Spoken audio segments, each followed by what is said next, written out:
네, 안녕하세요. 오늘이 며칠인가요? 4월 12일. 4월 12일. 네, 2019년 4월 12일이라고 합니다. 불금 저녁이죠. 현재 시간이 벌써 밤 9시 30분을, 30분을 지나고 있습니다. 지금이 봄이잖아요. 벚꽃은 어떻게 다들 보셨나요? 네, 많이 네, 보고 있습니다. 예. 그 벚꽃을 보시면서 마음속에 좀 이렇게 화사한 인테리어를 세울 수 있는 그런 어떤 기회를 가지셨으면 좋으셨을 것 같고요. 주말에 한번 그런 기회를 가지셨으면 좋겠고요. 오늘 또 주제가 디지털 인테리어입니다. 제가 벚꽃으로 잠깐 말씀을 나누긴 했지만 디지털 인테리어를 오늘 좀 말씀 나누려고 그러고요. 그래서 디지털 인테리어 대해서 정의를 먼저 나눌 수 있을지 모르겠는데 디지털 인테리어는 뭐다? 이렇게 말씀을 좀 해볼 수 있을까요?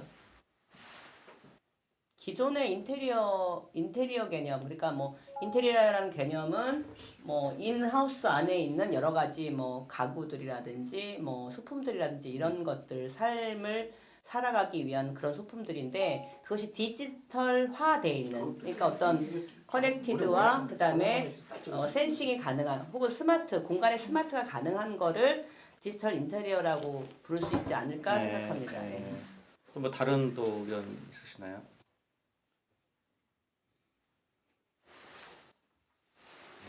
일단 뭐 디지털 인테리어 제 생각은 지금 공간에 배치되어 있는 요소들이 디지털화된 제품들 아까 센서라는 말씀 주셨지만 뭐 통신 연결되어 있는 부분도 있을 것 같고요. 또는 인테리어를 설치하기까지의 과정들 또는 구매하기 그 과정 자체가 디지털의 도움을 받는 거죠.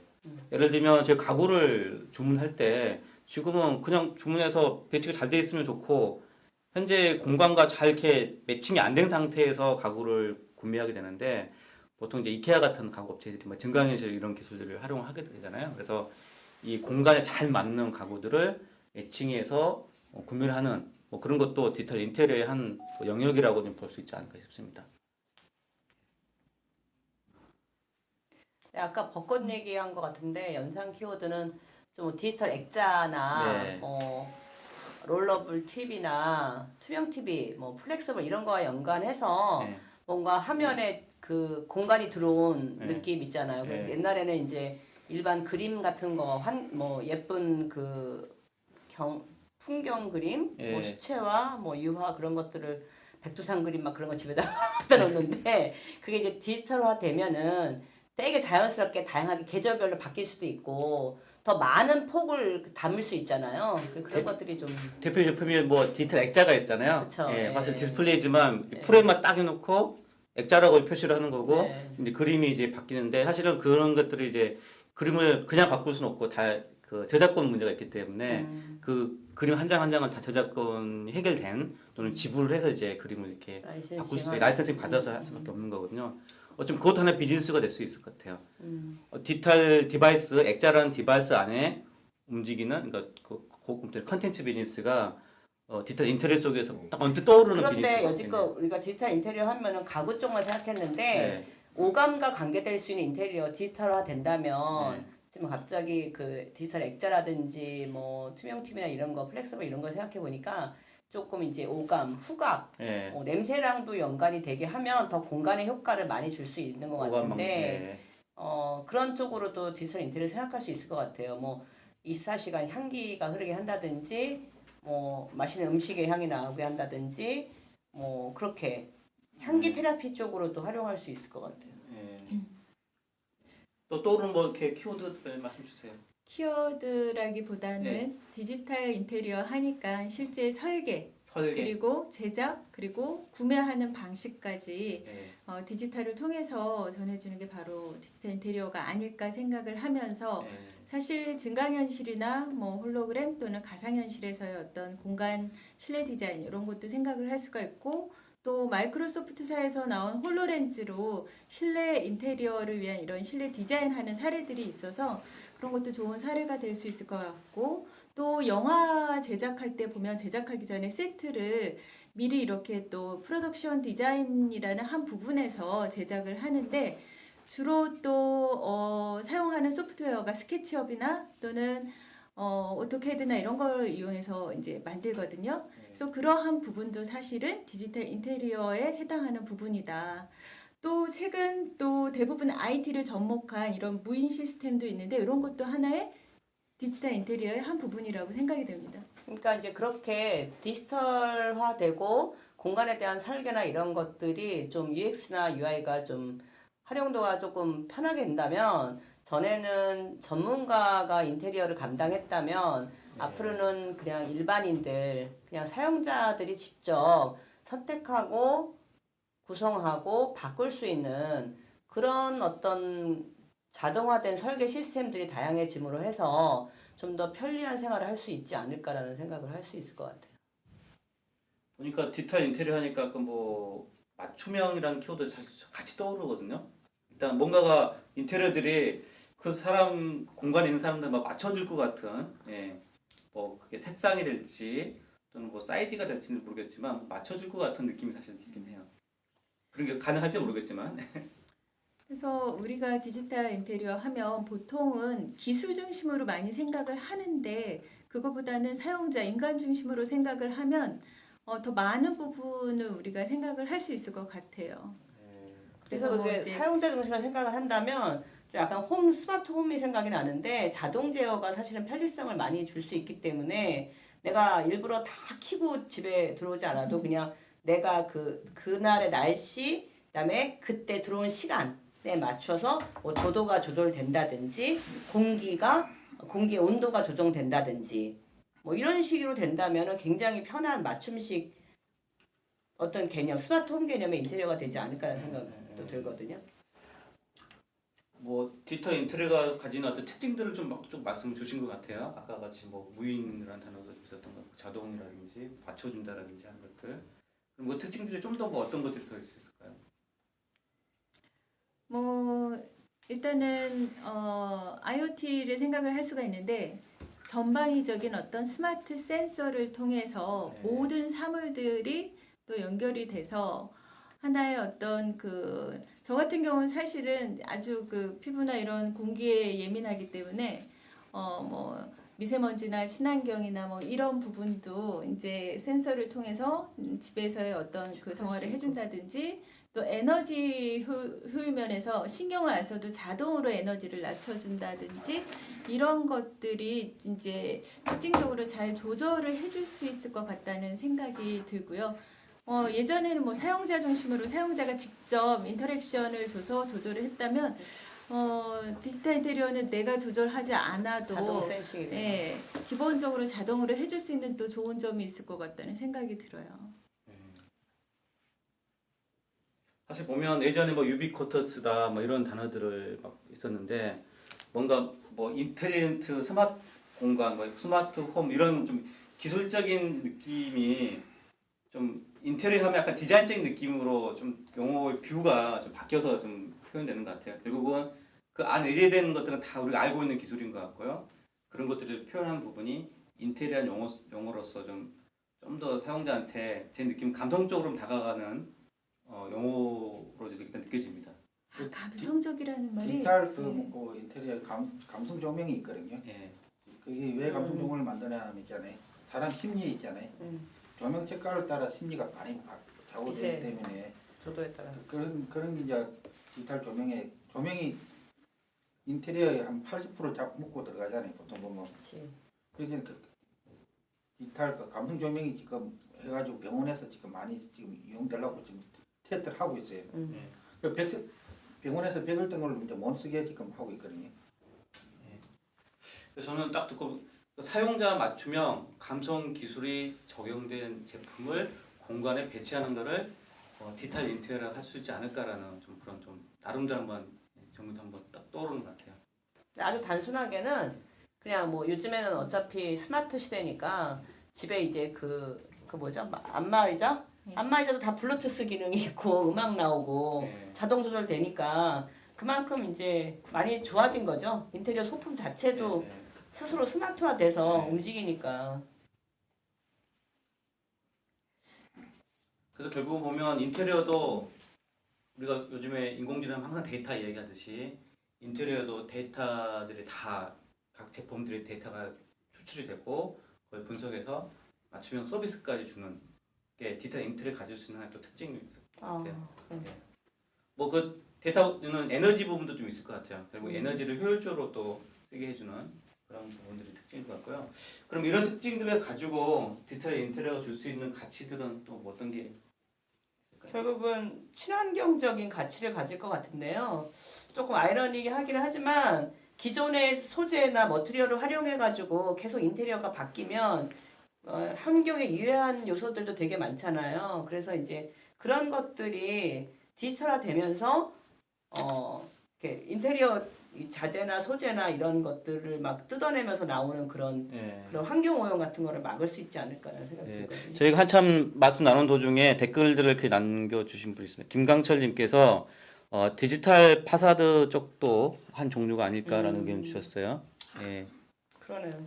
디지털 파사드 있고 디지털 파사드는 익스테리어 외부 쪽으로, 하긴 예. 하지만 그 예. 부분도 아주 상당히 중요한 부분으로 예. 뭐 네, 빌트인도 요즘에는 가능하지. 빔프로 아까 그 빔 프로젝트, 예. 프로젝션 예. 래핑 이런 예. 부분이 지금 이제 말씀하신 부분하고 이렇게 예. 네, 상등하는 것 같아요. 뭐 프레스는 활용하면 충분히 가능할 것 같고요.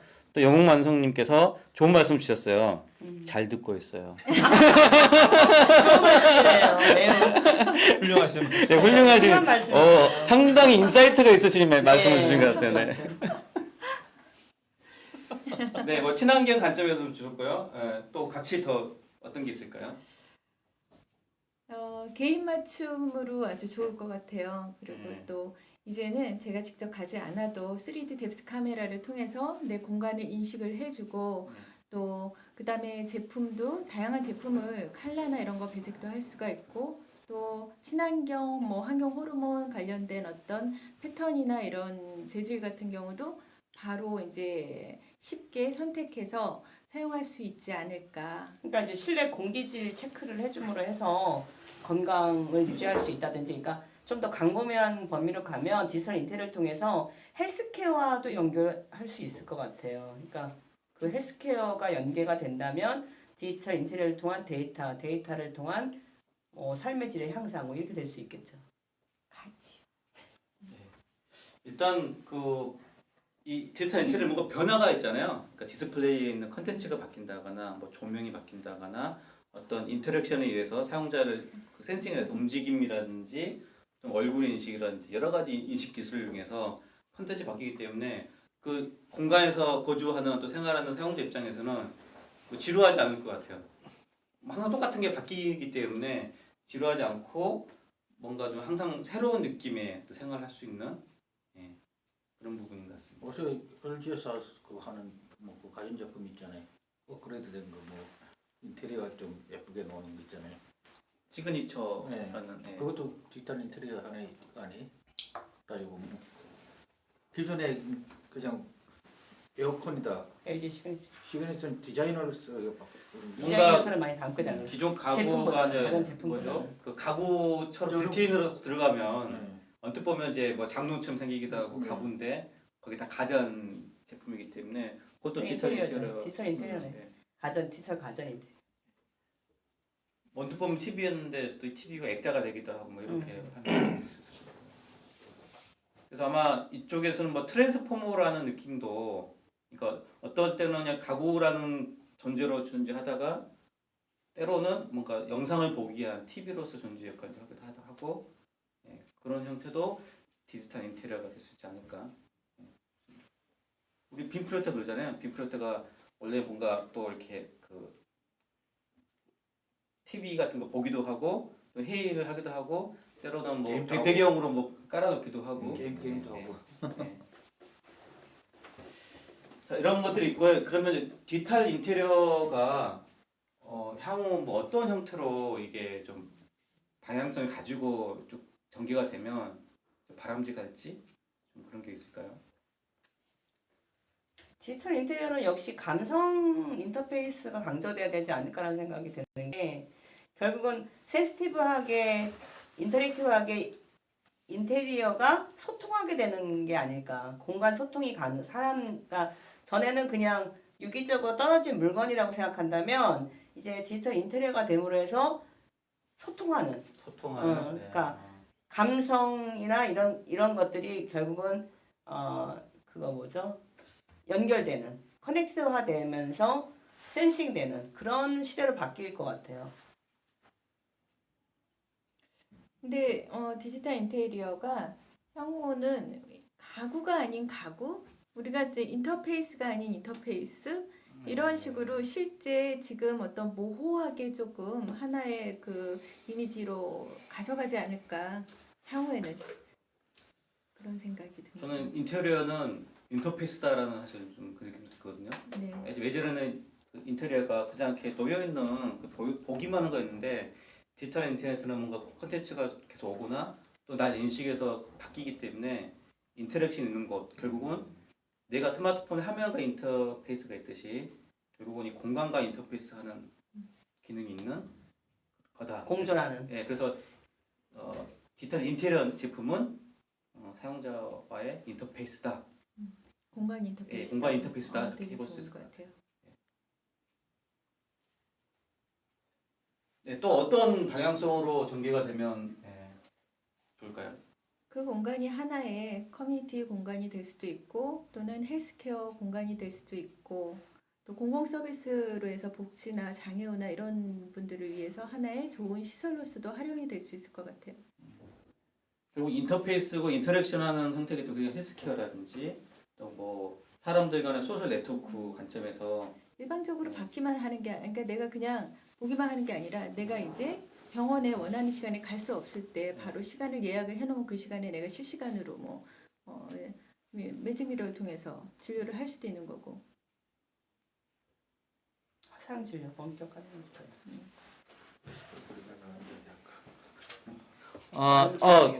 또 용만성님께서 또 너무 좋은 말씀 주셨어요. 너무 인사이트가 좋으셔가지고 저희들 감탄을 할 수밖에 없는 멘트 주셨어요. 뭐죠?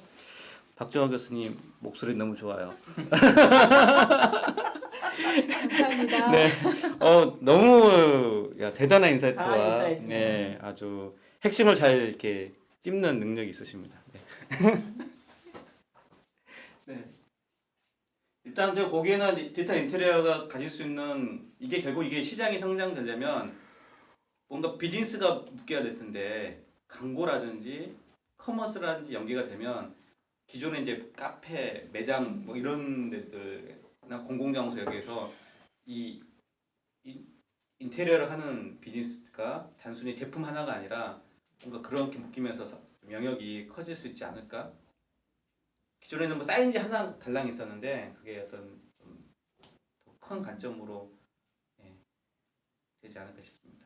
저 아까 그 사이니지 또 미디어 파사들을 얘기해 주신 거 너무 좋은 말씀을 해주셨어요. 아까 근데 저희 안 나왔는데 그렇다시피 저는 약간 지금 엔터테인먼트 관점에서 이렇게 바라보면 아주 재미있는 공간을 만들 수 있을 것 같다는 생각이 들어요. 그래서 요즘에는 이왕이면 먹는 것도 재밌게 먹자. 그래서 엔터테인먼트나 또는 이제 스포츠도 공간이 하나의 체육관에서 예를 들어서 증강현실이나 뭐 프로젝션 매핑을 통해 가지고 스포테이먼트 뭐 이런 것도 있거든요. 그래서 그런 부분은 하나의 어떤 공간에서의 이제 운동을 하거나 맛있게 먹거나 어떤 재미있는 게이미피케이션이나 이런 것들이 들어가니까 이런 것도 디지털 인테리어의 하나의 부분이 될 수 있고 비즈니스 영역이 될 수도 있을 것 같다는 생각이 들어요.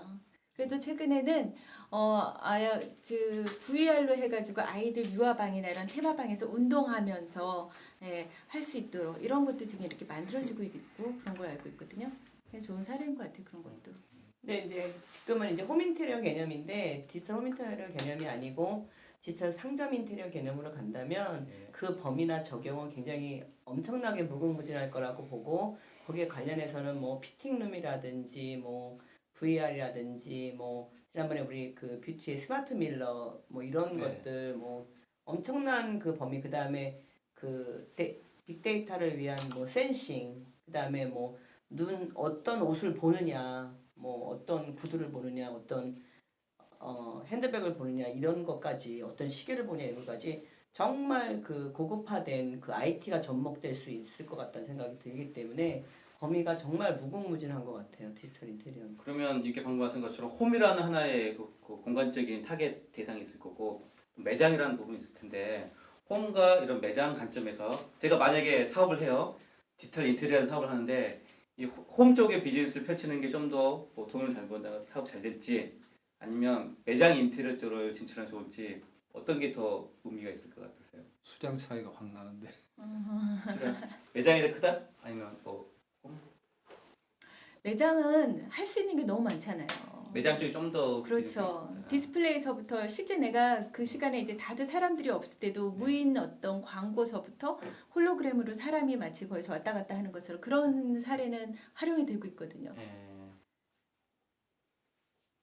제 딱 느낌은 집에서는 뭐 돈이 있으면 뭐 좀 하긴 하는데 굳이 투자하려고 하는 마음 먹는 사람이 많지는 않을 것 같긴 한데 초기 빠른 비용만 거는 들죠. 상점 인테리어가 제일 빠르죠. 민감한 거는. 왜냐하면 그 비즈니스 창출하는 곳이기 때문에. 소비자를 끌어들이거나 또는 그거 인테리어 잘 꾸며놔서 점원을 좀 더 2명 쓸 거 1명만 쓴다거나 뭐 아까 그 메뉴 주문을 뭐 자동으로 하는 것들.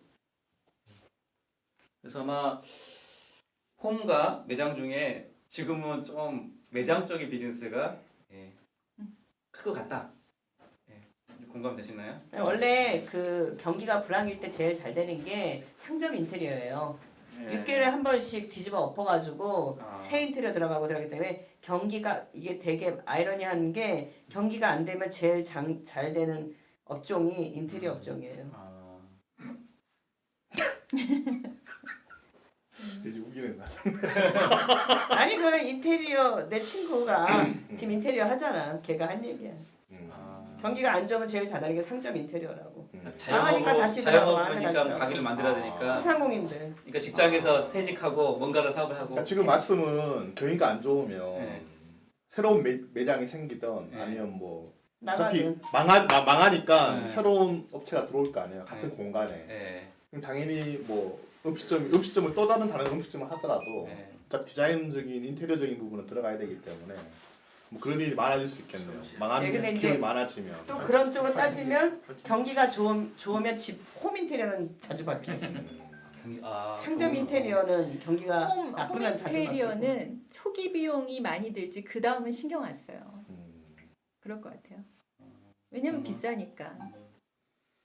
아까 말씀하신 것처럼 뭐 DIY 부분이 많이 발전돼서 요즘에 1인 가구 같은 경우도 뭐 직구미기라든지 커머셜용 앱 활용해서 뭐 그런 것들을 뭐 본인 옷 구매하듯이 가볍게 뭐 재밌는 거 하나씩 이렇게 구매하고 하는 것들을 많이 하고 있거든요. 그래서 아마 그런 부분을 1인 가구를 좀 타겟으로 하면 아무래도 뭐 일반적으로 가족이 있는 사람들에 대해서는 금전으로 쓰는 거라든지 이런 것들에 대해서 뭐 다양한 의사결정하는 사람들이 많이 있겠지만 1인 가구도 그냥 갑자기 떠오른 게 있으면 마음에 드는 거 그냥 구매하거든요. 그래서 그런 쪽에 커머스 방법도 그쵸. 또 다른 재밌는 비즈니스 영역이지 않을까. 그러면 네. 통신사를 연결해서 하는 게 인테리어 업체도 지금은 그렇지가 않잖아요. 근데 향후는 이제 이런 미디어와 또는 통신사가 연결이 돼서 인테리어 쪽에서도 한 부분을 차지하면 될 수 있을 것 같다는 생각이 들어요. 통신사가 중요할 것 같아요. 일단 보면 가게에도 광고판 같은 게 이렇게 있는데 되게 뭐 한쪽에 광고가 띄우는 게 있더라고요, 사인지에. 하여튼 뭐 그런 광고들이 어떤 가게 상점 내 여러 곳에 배치되는데 그게 모르겠어요. 통신사라는 게 결국은 뭐 네트워크에 연결돼야 되기 때문에 그래서 보통 가게 내 인프라도 뭐 통신사가 뭐 구축해주고 아니면 유무선을 융합으로 되게 구축하니까 그래서 통신사랑 뭐 연계하는 부분이 좀 있을 것 같은. 왜냐면 매직 미러가 있어도 내가 스마트폰으로 해서 미러링 하는 거랑 그 자체적으로 해주는 거랑은 엄청난 차이가 나잖아요. 화질에서도 그렇고. 통신사가 요즘에 뭐 음성 스피커도 만들고 어. 스피커 연동화 제품들 로봇도 패키지로 하잖아요. 하거든요. 다 제품까지. 뭐 스마트 홈 IoT 제품도 다 통신사가 그렇죠. 밀어넣고 네. 서비스고 통신사가 하면 뭐 KT에서 하면 KT만 쓸 수 있는 약간 그런 개념인가요? 아니면 뭐 현재 그렇죠. 현재 그렇죠. 아 그래요? 그렇게 근데 사실은 KT를 뭐 한다든지. 아파트 같은 데는 사실 그 홈네트워크사라는 데들이 그 건설사랑 제휴해서 걔네가 먼저 들어가거든요. 그래서 사실 통신사가 점유하고 있는 부분은 굉장히 거기에 비하면 작죠. 적고 이제 지금 뭐 같이 손을 잡고 일을 하고 있긴 한데 네, 저희가 좀 시간이 좀 넘어가서 저희 여기 궁금사항 부분의 일부 좀 비즈니스 모델은 아까 홈하고 매장 쪽에 좀 매장 쪽에 좀 더 비즈니스가 있었고 또 그것도 사용자 관점도 나눠볼 수 있을 것 같아서 홈이 작긴 하지만 홈도 근데 제가 봤을 때 홈이라고 하면은 네. 그러니까 약간 비즈니스적인 관점에서 홈이 아니고 예, 개인이 추가적인 어떤 부분에 대한 걸 얘기하는 거고 예를 들면 아파트라든지 네, 공공적으로 들어가는 비즈니스 영역이라 그러면 제가 볼 때 매장보다 더 클 수도 있거든요. 예를 들면 뭐 대단히 아파트가 하나 생기고 그 안에 어떤 인테리어를 정하고 하는 거에 대한 뭐그 약간 B2B 비즈니스의 약간 비즈니스겠지만 거기에 어떤 개인 구매하고는 완전히 양 자체가 다르고 수량이나 금액 자체가 완전히 다르거든요. 100억대, 1000억대 개인으로 해서 한 건 이루어질 때마다 이루어지기 때문에 그에 대한 비즈니스 영역은 또 홈 영역이지만 또 B2B 영역은 또 굉장히 큰 비즈니스가 되지 않을까.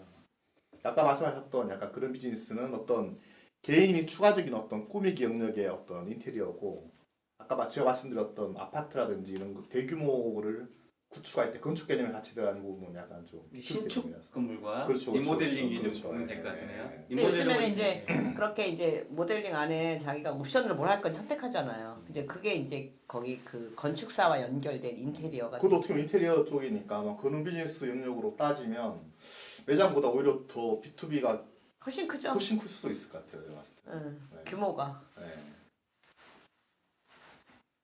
그리고 어쨌든 뭐 그 대단위로 수출하더라도 타겟이 그냥 일반 쪽이냐 아니면 나이 드신 분들이 시니어 쪽이냐 따라서 그렇죠. 좀 더 그 안에 있는 인테리어들이 성격들이 좀 달라질 것 같긴 해요. 그래서 아마 뭐 고령화 이좀 사회적인 문제가 연계돼서 만약에 디지털 인테리어 구축된다라면 좀 더 뭐 이 디지털 인테리어 자체가 뭐 노인의 동선이라든지 뭔가 좀 고동들을 자동으로 센싱하는 것들이 뭐 들어가야 한다거나 그래서 그 특성이라든지 기능들이 조금씩 차이는 있지 않을까 싶습니다. 또 질문 중에 하나가 다음 볼게요. 이쪽 넘어가겠습니다. 블록체인이 이런 디지털 인테리어 연계된다라면 어떤 게 가능해질 수 있을까요? 블록체인 보안 쪽에 보안 쪽으로. 보안 아까 말씀하셨다시피 이제 뭐 해킹이나 아니면은 또 예를 들어서 이제는 개인이 집에서도 얼마든지 인테리어나 소품이나 이런 거를 갖다가 전문가가 아니더라도 이제 빌트인이 아니어도 어느 정도 인테리어를 본인이 할 수 있다면 거기서 결제까지 된다면은 어떤 그런 그 보안이나 이런 게 되게 중요할 것 같거든요. 그런 데에서 좀 사용될 수 있지 않을까.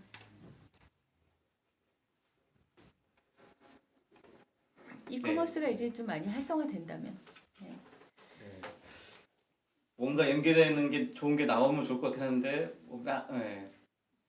일단은 이제 이 인테리어 자체가 결국 매장 쪽일 것 같아요. 뭔가 비즈니스 쪽에 좀 구축이 되어 있고 그리고 사용자들은 그런 인테리어 하나하나를 사용을 하게 되는 거고 그럼 거기에 이제 뭐 컨텐츠라든지 그럼 거래에 대한 인증 부분이거든요. 그래서 이 뭐 액자 중에 특정 사용자가 이걸 뭐 사용을 할 때 뭐 거래가 뭔가 또 사용에 대한 인증 부분들을 뭐 서버까지 가지 않고 이 로컬상에 있는 몇 개의 그 인테리어 제품들끼리 연동돼서 인증이 한쪽 서버에 저장이 되고 뭐 그런 구조도 있지 않을까. 이 프라이빗한 로컬 기반의 블록체인 소규모의 그런 것도 좀 딱 있을 것 같습니다. 예. 다음 넘어갈게요. 홈에 아까 홈 나오긴 했지만 홈에 가장 잘 적용될 수 있는 디지털 인테리어 제품 내지는 서비스는 어떤 게 있을까? 홈 분야에.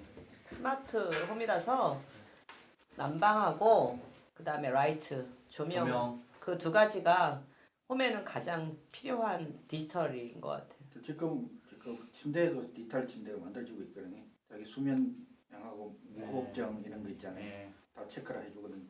침대를 만들어달라 해가지고 이번에 국책사 그 R&D 사업을 해고 블록체인 기반으로 해가지고 있잖아요. 그 업체가 하나 지금 수주해가지고 1년짜리인가 2년짜리 지금 사업을 하는 것 같아요. 조명은 다 LED 조명들 요새는 뭐 아렌지 하나도 블랙킹 안 넣으면 안 해도 돼. 네. 제가 봤을 때는 약간 뭐 트렌드야. 스마트 근데 하우스라기도 그렇고 네? 이게 결론은 아까 말씀 사람 중심 개념 같은데 뭐 어차피 물론 뭐 각 부분마다 중요한 부분이 있겠지만 가장 핵심 허브 같은 역할을 뭐 제가 듣기로는 뭐 냉장고가 아무래도 집마다 다 있으니까 그 자체 어떤 기능이 허브 기능 자체가 있고 거기에 통해서 뭐 각각에 있는 뭐 스마트 기기들이 통신을 함으로써 좀 더 아까 말씀하신 조명이라든지 왜 그러냐면 그게 뭐 주로 냉장고 자체가 거실에 있으니까 거실하고 뭐 밴드하고 관련돼서 이 사람이 뭐 있는 유무라든지 아니면 이걸 떠났을 때 뭐 스마트 차하고 연계되는 어떤 그런 부분들이라든지 뭐 그리고 뭐 아까 말씀하신 조명에 이제 사람이 나갈 경우 자동으로 꺼진다든지 뭐 들어오기 전에 차하고 연계돼서 차가 이거 보면 사람 들어올 거라 해서 약간 부캐를 키우는 그런 것들에 대한 약간 편의성 개인적인데 우리 네. 집은 이게 홈을 전체 제어하는 거 불이 세 개가 있어요. 전체 나갈 때 그것만 끄면은 전체 집안에 전기가 다 꺼지는데 난 그게 계속 자동으로 되는 줄 알았더니 그 1년에 한 번씩 신발장 안에서 뭘 또 오늘 세팅을 한번 다시 해줘야 된대. 그거 몰라가지고 일주일째 전기불을 켜놨어요. 일단 된 줄 알고 나갔다가. 여기 왜 그거 지금 이야기하신 게 있잖아요. 이 블루투스가 지금 이제 홈으로 들어온 이유가 있잖아요. 메시 기능을 넣으면서 모든 통신을 갖다가 제어를 하려고 이제 5.0부터 이제 메시가 이제 들어오면서 다 서로 양방향 있잖아요. 통신을 하게 만드는 이유가 이제 그런 이거거든요. 아마 그런 것들 기반으로 구글이라든지 뭐 MS라든지 OS 기반 것들도 이제 조금씩 들어오기 시작하고 맥북에도 지금 오늘 깔깔 물어보더라고요. 그래서 그러니까 이제 새로운 이제 OS 개념 자체가 이제 아마 뭐 인테리어뿐만 아니고 이제 제어 기능하는 쪽으로 많이 물어보고 뭐 실이라든지 뭐 안드로이드 쪽에 있는 뭐 질문하고 이런 것들에 대해서 좀 적용되지 않을까. 무엇을 도와드릴까요? 네, 도와줄 사항은 질문에 대해서 다 풀어줄 것 같아요. 스마트 시티와의 연계성을 본다면 뭐 어떤 형태가? 근데 진정한 디지털 인테리어가 되려면 공간의 스마트화 또 이런 IoT가 커넥티드가 돼서 사용자가 언제든지 인터랙션이 돼야 되는데 그러려면은 진정한 그 인테리어뿐만이 아니라 기반 시설이 돼야 될 것 같아요. 도시 기반 시설이 되고 그렇게 되면 스마트 시티와 연관성이 연계가 되지 않을까. 그래서 그런 측면에서 한번 생각할 수 있지 않을까. 일단 모든 서비스가 이제 심리스하고 편리성 연계 이런 게 있었는데 뭐 홈하고 홈에 보여주는 건 다양한 뭐 여러 가지 에너지를 최적적으로 세이브하는 것도 있을 수 있는 거고 환경 문제도 있을 수 굉장히 있는 열심히 거고 하는 사람. 또는 그 커뮤니티라고 해야 되나요? 그 지역 정보도 다 있을 수 있는 거고 그래서 거기 거주하는 사람들이 아주 편리하고 뭐 안전하게 뭐 생활할 수 있어야 되는데 그 정보도 어딘가 와야 되잖아요. 그러려면 일부러부터 들어온 게 되고 스마트 시티 구축된 부분이기 때문에 스마트 시티와 연결해야 되지 않나. 향후는 디지털 트윈하고도 연관이 되지 않을까. 디지털 트윈 네, 그렇죠. 그래서 오히려 뭐 인공지능을 통해 가지고 제어를 할 수 있고 도시 기반 시설로서 뭐 디지털 트윈 개념을 잘 모르시는 분도 있을 텐데 트윈은 보통 공장 쪽에서 많이 등장하는 개념이거든요. 공장을 제어할 때 센서에서 뭐 공장일 수도 있고요. 뭐 버스나 비행기 이런 산업 시설인데 그걸 그대로 그 가상 공간으로 가져가서 그 시뮬레이션들을 동작 상태를 눈으로 보고 그 가상 공간에서 이제 스위치를 올리면 실제 오프라인에 있는 그 제품이 동작이 되거나 멈출 수 있는 부분인데 그 디지털 트윈 개념이 이 홈이라든지 디지털 인테리어로 들어온다면 실제 뭐 집안 내에 뭐 식물이 크는 게 하나 있어요. 오프라인 실제로 식물의 성장하는 모습들이 인테리어 속으로 이렇게 반영이 되면 반영되겠죠. 그게 뭐 조명 형태로 다 등장할 수도 있을 거고요. 식물이 만약에 수분이 없어요. 물이 없으면 인테리어상이 나타나면 그거 보고 인테리어를 내가 쓰다듬으면 물이 자동으로 뭐 주게 한다고 하는 그래서 그런 형태가 감성이죠. 개념. 색깔이 제가 전에 이제 우리 제자가 내 제자가 네. 삼성의 그 캐드 예. 그 디지털 트윈 캐드 예. 삼성 공장 설비를 네. 하는 제자가 있어갖고 갔었는데 그 몇 가지 소프트웨어를 써가지고 이제 미리 시뮬레이션을 하니까 네. 그 미리 그 가설될 것들을 네. 하니까 그 뭐지 뭐를 높인다 그러지 그 공장 그 생산성 뭐 이런 거. 생산성이 아니라 그 신뢰성. 리스크를 없애는 아, 거지. 네. 이제 그 미리 이제 물량이라 미리 뭐 파이프라인 이런 것들을 네. 다 만들어서 하니까 그래가지고 근데 대표적으로 지금 싱가포르이 국가 전체를 디지털 추진을 하고 상당히 있거든요. 네. 굉장히 이득이 되더라고. 그렇듯이 보니까. 오히려 하는 거 디지털 보니까 직접 인테리어도 봤어. 공간이 아니라 하나의 집, 그 다음에 그 도시 네. 이런 것들이 연관이 되면 스마트 시티랑도 연관이 돼서 네. 그렇게 활용될 수 있다. 네. 예. 네, 다음 넘어가도록 하겠습니다. 마지막 질문 될 텐데요.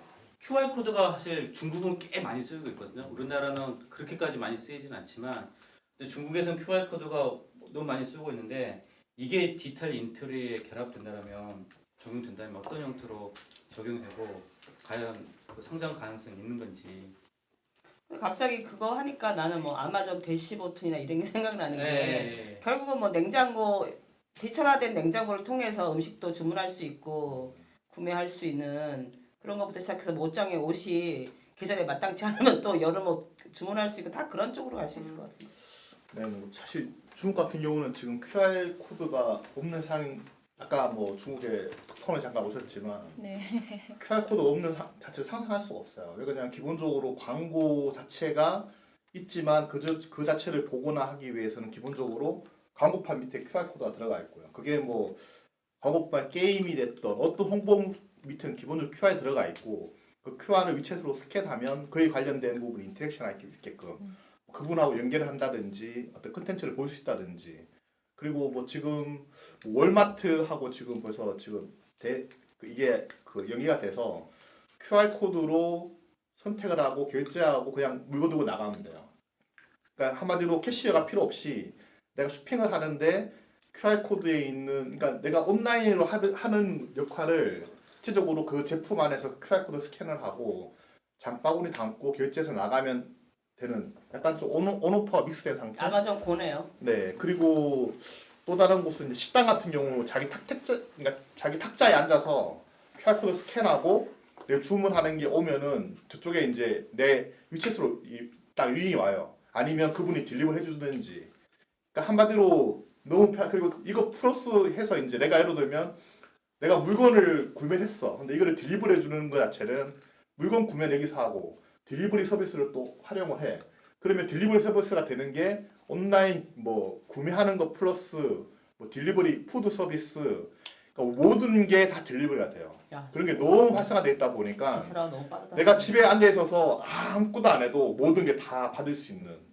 그래서 뭐 아까 말씀하셨던 분이 너무 편해서 그렇죠. 한국에 있는 게 불편하다고 할 정도의 네. QR 코드로 지금 전환이 돼 있는 상태를 네 대단하네. 그분은 뭐 적용하고 있는데 한국은 사실 캐릭터 불편하죠 솔직하게 말씀드려요. 대단하네요. 그래서 중요한 말씀인 것 같아요. 이 QR 삶의 코드라는 편리성이 예, 편리성이 있는 거고 결국은 디지털 인테리어라는 소리는 IoT 제품이 많아진다는 거거든요. IoT 제품들을 퉁쳐서 사실 디지털 인테리어라고 이야기를 하는 거고 보면 여기서는 사용자가 여러 명이다. 내지는 제품들이 여러 개다. 한 사용자를 하더라도 그러다 보니 하나의 제품 하나일 때는 보통 뭐 인증받아서 항상 연결이 되어 있잖아요. 근데 이 일반 공간에서는 제품들이 연결이 안 돼 있어요. 근데 연결이 안 돼 있는데 정보를 전달을 시켜야 하는 상황들이 발생하기 때문에 그걸 어떻게 할 것인가가 QR 코드가 방법이잖아요. 찍으면 QR 코드의 어떤 정보가 URL 정보일 수도 있고 정보가 다른 디바이스로 그냥 넘어가는 구조인 거고 그래서 이 디지털 인테리어의 특징은 인터랙션이라고 아까 정문 열었고 인터랙션을 잘 하게 하는 방법 중에 하나가 사용자 인식은 목소리나 얼굴로 하면 되는데 어떤 데이터의 전달 측면에서는 QR 코드 말고는 마땅히 사실은 별로 없는 것 같아요. 지금 왜 그 QR 코드 대신에 블루투스가 있잖아요. 버전이 올라오면서 있잖아요. 지금 스마트홈 시장을 들어간 게 지금 8억 개인가 800억 개인가 지금 연동이 돼 있다 하거든요. 네. 우리가 못 느끼는 상황에서 왜가 뭐 디지털 들어가면 무조건 지금 우리 셋톱박스 안에도 블루투스가 들어가 있잖아요. 이거 뭐 삼성 같은 거는 이제 지금 선이 없는 TV 만들고 이게 지금 블루투스 다 연동하거든요. 그 아까 대시보드가 없어진 것도 좋았잖아요. 그런데 없어진 이유가 AR이 발달되면서 대시보드가 없어졌거든요. 그런데 국내 같은 경우 웹 QR코드가 발전을 못하는 이유가 있잖아요. 좀 몇 개 업체들 그게 있어요. 은행권이나 이런 게 있어가지고 옛날 때 우리나라가 최초로 QR코드를 이용해가지고 남대문 시장 있잖아요. 그 결제 시스템 그것도 하고 그랬는데 실패한 이유가 좀 정서적인 그런 것도 좀 있는 것 같아요. 일단 뭐 다 종합적으로 맞아요. 그게 공공성으로 중국은 사회주의적 성격을 갖고 있기 때문에 일원화된 시스템이 가능한데 민영화된 그런 개인화적인 상점의 이익이나 이런 걸 오픈하고 싶지 않기 때문에 그렇게 될 수도 있는 거예요. 일단 우리나라는 성장할까요, 안 할까요? 힘들어요. 안 할 것 같아? 힘들다. 힘들어요. 다른 분들도 비슷하나요? 기술이 없어서가 아니라 정서가 안 맞아. 적용이 확장이 될 거다, 안 될 거다. 부분적으로 천천히 일부에서 가능할 것 같다는 생각이 들어요. 일부는 조금 부분은 지금 하고 있어요. 우리나라도. 그런데 그게 중국 매출은 뭐 있잖아요. 힘들어. 힘들어요. 지금 그 이게 가장 쉽게 말하면 뭐 서울페이인가? 서울 결제페이 있잖아요. 안 되잖아. 안 되잖아요. 아 여기 QR 코드는 페이만 의미하는 게 아니고요. 네. 뭐 여기 있는 TV에 뭐 영화보다 모든 유튜브든 정보가. 폰으로 보고 싶어 했을 때 QR 코드 찍어서 볼 거냐에 대한 그렇게 그걸 볼 것이냐 아니 블루투스 연동돼가지고 있잖아. 바로 그냥 그런 관점에서 예. 모든 점 그럴까요? 블루투스는 다 연동을 시키고 법적으로 지금은 더 나아가서 제가 지금 서비스 이제 런칭하고 있는 서비스가 핸드폰 안에 사실 앱이 너무 많잖아요.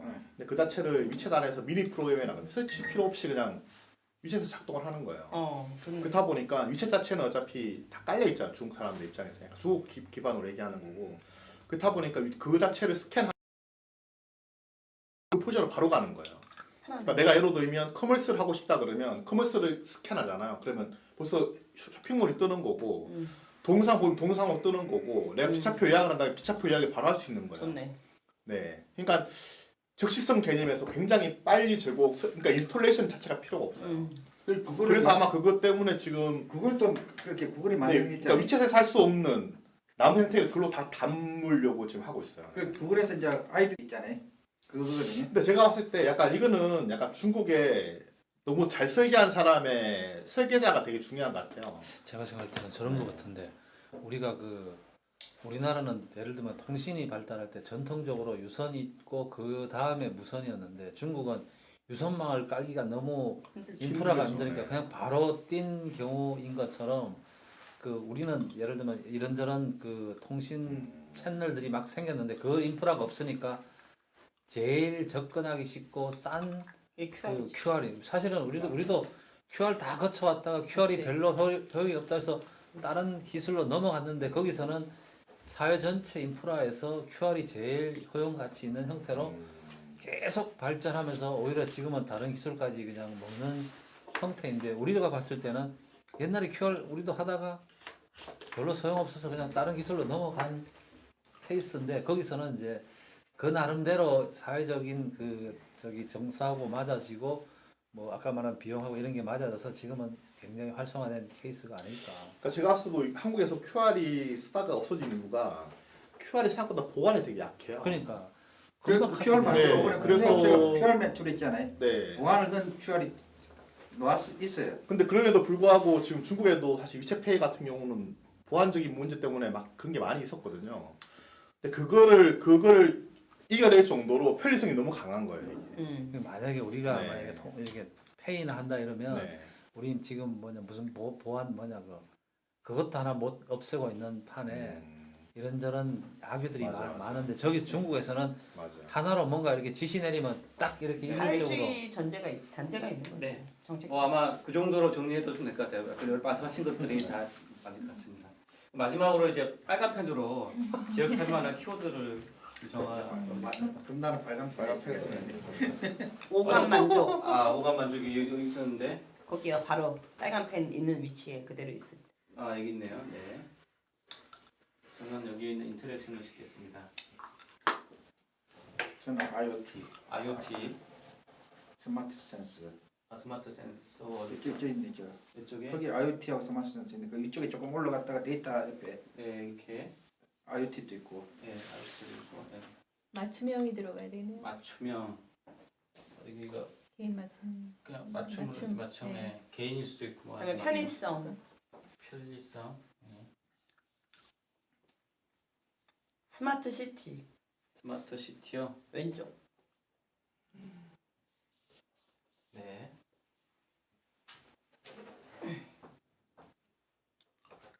헬스케어, 헬스케어. 헬스케어. 홈 네트워크가 들어갔나요? 여기 키워드 중에 넣었어요. 홈 네트워크요. 네. 어디 적었더라? 기술에 있어요.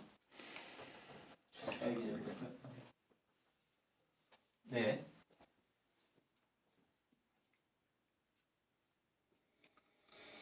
친환경, 친환경.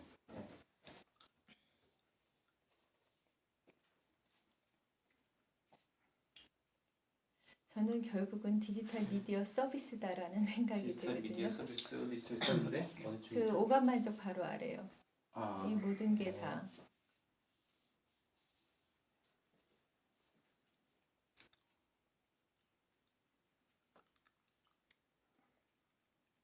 에너지, 에너지요. 네. 어떻게 보면 음성 인식이에요. 음성 인식. 그 오감만동 옆에 예.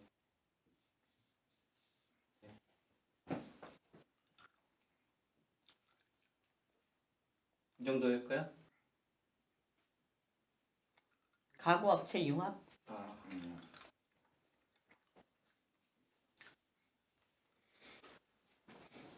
뭐 있으세요? 없으면 끝. 예. 마무리하도록 하겠습니다. 일단 키워드가 한 10개 되네. 뭐그 정도 된 것 같은데요. 스토리텔링 하실 분 이걸로 없으시면 제가 이거 가지고 퍼즐 맞추기 식으로 이제 하겠습니다. 다 정해주는 걸 한 거기 때문에 와우. 합의된 키워드로 그냥 스토리예요. 예. 물론 스토리를 하신 분에 따라서 이게 먼저 나올 수 있고 이게 먼저 이제 그런 흐름이죠. 그래서 뭘 먼저 수순을 놓느냐에 따라서 기억이 더 잘 될 수도 있고 누구한테 설득이 잘 될 수 있는 거잖아요. 이 기술을 먼저 제가 끄집어서 갈지 뭐 가보도록 하겠습니다. 일단 디지털 인테리어라 하면 여러분 잘 알고 계시는 홈 네트워크로 이해를 하셔도 크게 무리가 없는 것 같아요. 결국은 인테리어라는 게 우리 가정도 있지만 뭐 매장도 있고 하지만 홈이라는 제한된 공간에서는 홈 네트워크에 연결된 수많은 제품들, 가전 제품들이 바로 디지털 인테리어의 한 요소인 거고요.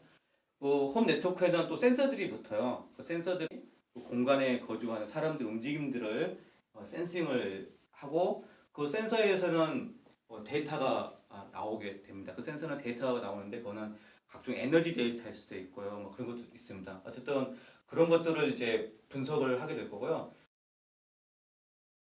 해요. 센서 분석하고 나온 데이터들을 IoT고 또 거기에 있는 사용자들은 그 센서와 또 움직임을 이제 인터랙션이라는 경험을 하게 되죠. 그래서 어떤 사용자의 입력이 들어가면 또 적절한 어떤 표출 수단을 통해서 사용자한테 양방향성 인터랙션을 가지는 게 특징인데요. 그걸 통해서 비주얼한 영상일 수도 있고요, 또 향기일 수도 있고 여러 가지들 그리고 그 인터랙션에서는 단지 동작도 있겠지만 음성 인식 같은 것에서 자연스러운 내추럴한 그런 부분들이 가능할 겁니다. 그래서 사용자들은 참 편리하다라고 느끼게 되는 거고 그 편리함은 결국은 맞춤형 어떤 서비스가 되는 부분들입니다. 이런 그 맞춤형 서비스를 주고 어색하면 안 되잖아요. 뭔가 내 초보자에 쓰는 일상적인 제품들 형태 사실 그 가구죠. 그래서 이런 홈 네트워크 제품 자체가 가구 제품과 융합되는 즉 가구 업체와의 협업이나 그래서 융합 서비스가 이루어지는 게 이제 필요할 것 같아요. 그리고 그렇게 만드는 제품 속에는 또 여러 서비스가 이루어질 텐데 미디어 서비스가 또 대표적인 서비스 되겠죠. 미디어 서비스라는 게 뭐 영상이라든지 음악일 수도 있고요. 그래서 이런 그 인테리어 제품 자체가 미디어를 표출하는 어떤 수단이 될 수 있을 것 같고요. 또 다른 서비스는 또 의미 있는 게 결국은 요즘 또 고령화 시대이기 때문에 단순히 미디어 소비 이외에 건강이라는 부분이 중요한 부분입니다. 그래서 뭐 집안에 거주하는 뭐 나이 드신 분이든 또는 뭐 젊으신 분도 사실은 이제 건강을 챙겨야 되니까 건강 상태에 따라서 집안 내 뭐 조명이 바뀐다거나 하는 즉 헬스케어 서비스를 연계하는 부분들 그게 하나의 이 디지털 인테리어가 갈 수 있는 큰 어떤 방향성을 보여주는 부분입니다.